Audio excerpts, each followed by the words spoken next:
باز شد یاران مبارک تویتان.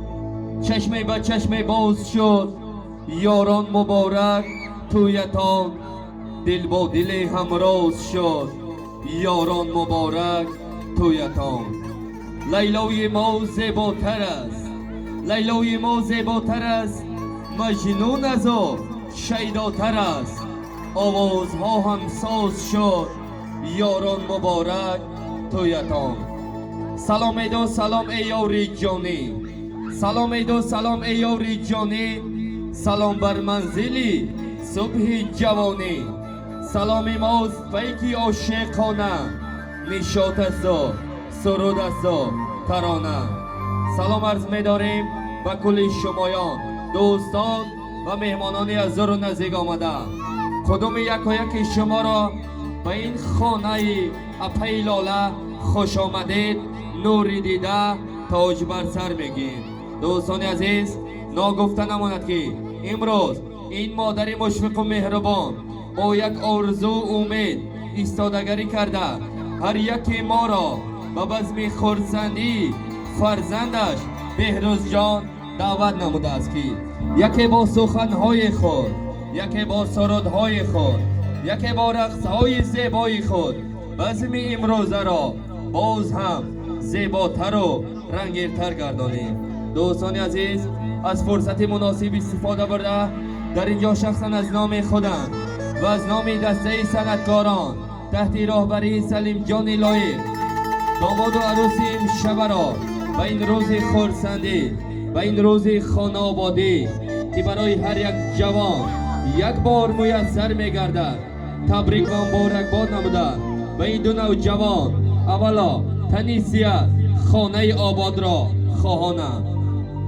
بگذار که دل فدای جانانه شود، بگذار که دل فدای جانانه شود، مشوقه و سوز عشق کاشانه شود. بگذار که خاندانی داماد و عروس از خنده طفلکان طرب خانه شود. دوستان عزیز، ما هم از درگاه خداوند طلب آن را می نماییم که و این دو نوجوان فرزندان سالم و صالح بدهند و این فرزندان سالم و صالح دوام دهنده نسل پدر و مادر خویش و دوام دهنده عائله مردان وفا بگردند. چنانه که عبدالرحمن جامی میگوید هیچ نعمت بهتر از فرزند نیست، جز به جان فرزند را پیوند است.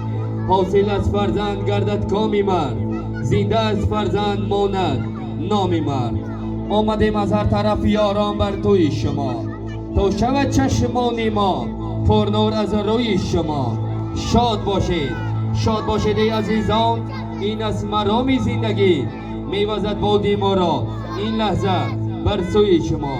دوستان عزیز، مهمانان گرامی قدر، این لحظه در خدمت ما و شماست یکی از سرندهای جوان امید بخش که با سرودهای تویانش در دل همگان جا گرفته است. سلیم جان لایق حضور دارد.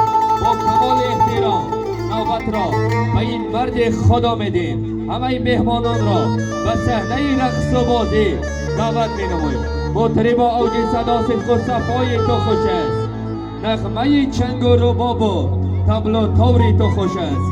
بینواز نغمه دلکش تو در این بزم طرب که در این بزم بگوش صوت و نوایی تو خوش است. مرحبا.